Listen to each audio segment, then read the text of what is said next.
اعوذ باللہ من الشیطان الرجیم، بسم اللہ الرحمن الرحیم۔ صحیح بخاری حدیث نمبر 398۔ جب نبی کریم صلی اللہ علیہ وسلم کعبے کے اندر تشریف لے گئے تو اس کے چاروں کونوں میں آپ نے دعا کی اور نماز نہیں پڑھی۔ پھر جب باہر تشریف لائے تو 2 رکعت نماز کعبے کے سامنے پڑھی اور فرمایا کہ یہی قبلہ ہے۔ بسم اللہ الرحمن الرحیم۔ صحیح بخاری حدیث نمبر 400۔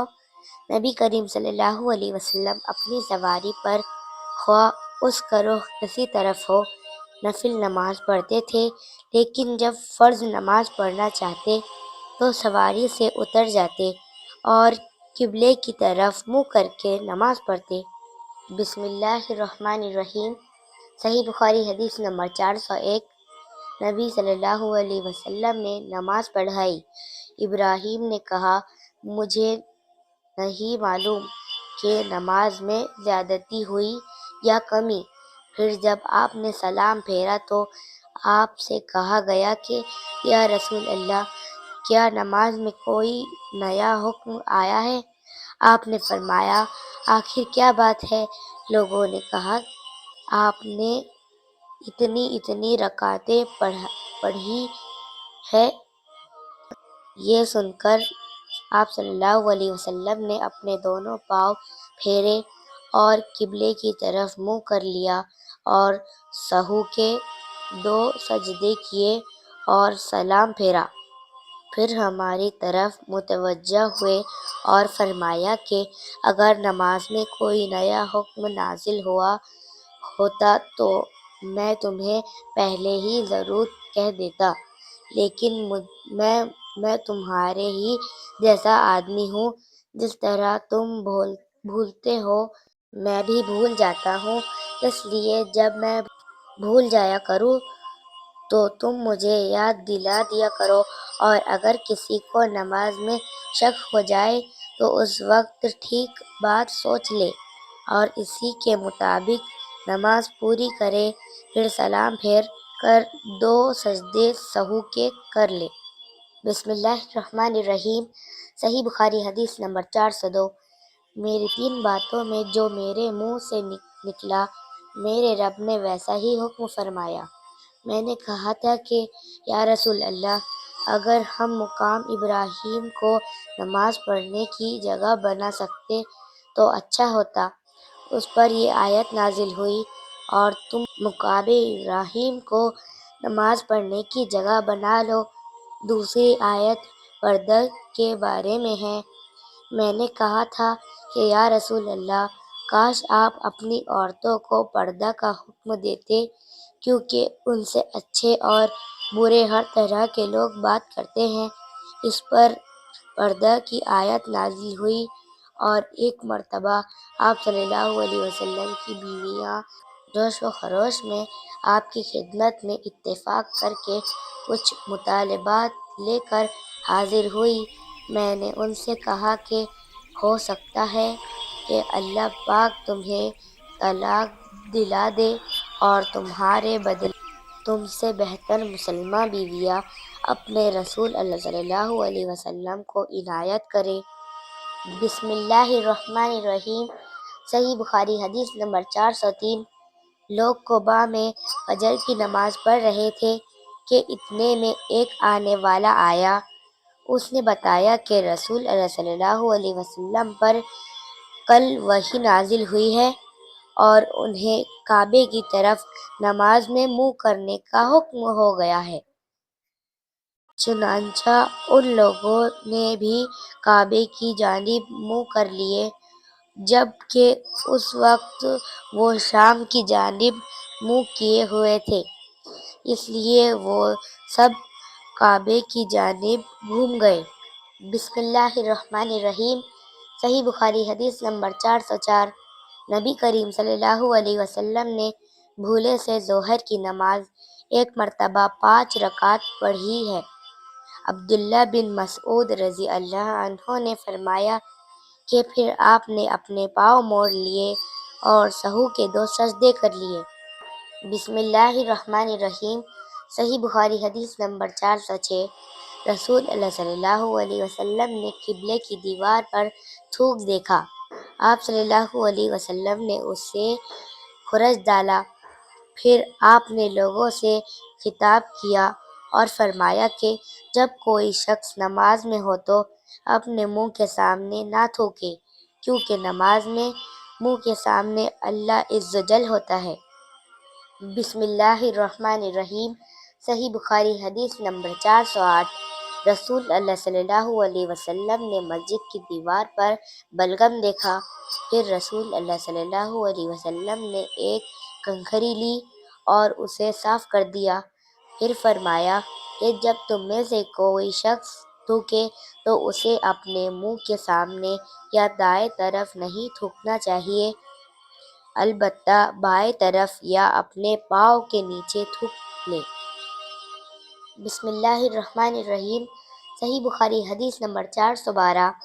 میں نے انس بن مالک رضی اللہ عنہ سے سنا کہ نبی کریم صلی اللہ علیہ وسلم نے فرمایا، تم اپنے سامنے یا اپنی دائیں طرف نہ تھوکا کرو، البتہ بائیں طرف یا بائیں قدم کے نیچے تھوک سکتے ہو۔ بسم اللہ الرحمن الرحیم۔ صحیح بخاری حدیث نمبر 413۔ نبی کریم صلی اللہ علیہ وسلم نے فرمایا، مومن جب نماز میں ہوتا ہے تو وہ اپنے رب سے سرگوشی کرتا ہے، اس لیے وہ اپنے سامنے یا دائیں طرف نہ تھوکے، ہاں بائیں طرف یا پاؤں کے نیچے تھوک لے۔ بسم اللہ الرحمن الرحیم۔ صحیح بخاری حدیث نمبر 415۔ نبی کریم صلی اللہ علیہ وسلم نے فرمایا کہ مسجد میں تھوکنا گناہ ہے اور اس کا کفارہ اسے زمین میں چھپا دینا ہے۔ بسم اللہ الرحمن الرحیم۔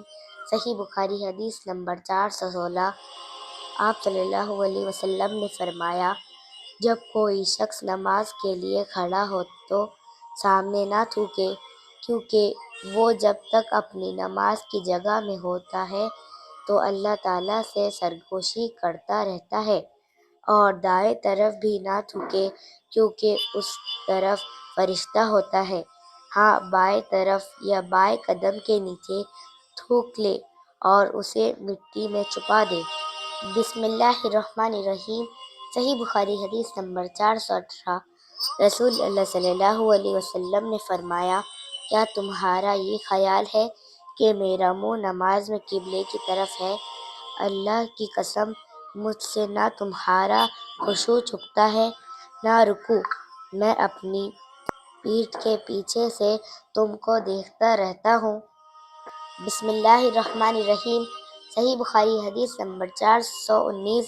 نبی کریم صلی اللہ علیہ وسلم نے ہمیں ایک مرتبہ نماز پڑھائی، پھر آپ صلی اللہ علیہ وسلم ممبر پر چڑھے، پھر نماز کے باب میں اور رکوع کے باب میں فرمایا، میں تمہیں پیچھے سے بھی اسی طرح دیکھتا رہتا ہوں جیسے اب سامنے سے دیکھ رہا ہوں۔ بسم اللہ الرحمن الرحیم۔ صحیح بخاری حدیث نمبر 421۔ نبی کریم صلی اللہ علیہ وسلم کے پاس بحرین سے رقم آئی، آپ نے فرمایا کہ اسے مسجد میں ڈال دو، اور یہ رقم اس تمام رقم سے زیادہ تھی جو اب تک آپ کی خدمت میں آ چکی تھی۔ پھر آپ نماز کے لیے تشریف لائے اور اس کی طرف کوئی توجہ نہیں فرمائی۔ جب آپ نماز پوری کر چکے تو آ کر مال رقم کے پاس بیٹھ گئے اور اسے تقسیم کرنا شروع فرمایا۔ اس وقت جسے بھی آپ دیکھتے اسے عطا فرما دیتے۔ اتنے میں حضرت عباس رضی اللہ عنہ حاضر ہوئے اور بولے کہ یا رسول اللہ، مجھے بھی عطا کیجیے، کیونکہ میں نے غزوہ بدر میں اپنا بھی فدیہ دیا تھا، عقیل کا بھی، اس لیے میں زیر بار ہوں۔ رسول کریم صلی اللہ علیہ وسلم نے فرمایا کہ لے لیجیے۔ انہوں نے اپنے کپڑے میں روپیے بھر لیا اور اسے اٹھانے کی کوشش کی، لیکن وزن کی زیادتی کی وجہ سے وہ نہ اٹھا سکے اور کہنے لگے، یا رسول اللہ، کسی کو فرمائیے کہ وہ اٹھانے میں میری مدد کرے؟ آپ نے فرمایا نہیں، یہ نہیں ہو سکتا۔ انہوں نے کہا کہ پھر آپ ہی اٹھوا دیجئے۔ آپ نے اس پر بھی انکار کیا۔ تب حضرت عباس رضی اللہ عنہ نے اس میں سے تھوڑا سا گرا دیا اور باقی کو اٹھانے کی کوشش کی، لیکن اب بھی نہ اٹھا سکے۔ پھر فرمایا کہ یا رسول اللہ، کسی کو میری مدد کرنے کا حکم دیجئے۔ آپ صلی اللہ علیہ وسلم نے انکار فرمایا تو انہوں نے کہا کہ پھر آپ ہی اٹھوا دیجئے، لیکن آپ نے اس سے بھی انکار کیا۔ تب انہوں نے اس میں سے تھوڑا سا روپیہ گرا دیا اور اسے اٹھا کر اپنے کاندھے پر رکھ لیا اور چلنے لگے۔ رسول اللہ صلی اللہ علیہ وسلم کو ان کی اس حرص پر اتنا تعجب ہوا کہ آپ اس وقت تک ان کی طرف دیکھتے رہے جب تک وہ ہماری نظروں سے غائب نہیں ہو گئے، اور آپ بھی وہاں سے اس وقت تک نہ اٹھے جب تک کہ ایک چونی بھی باقی رہی۔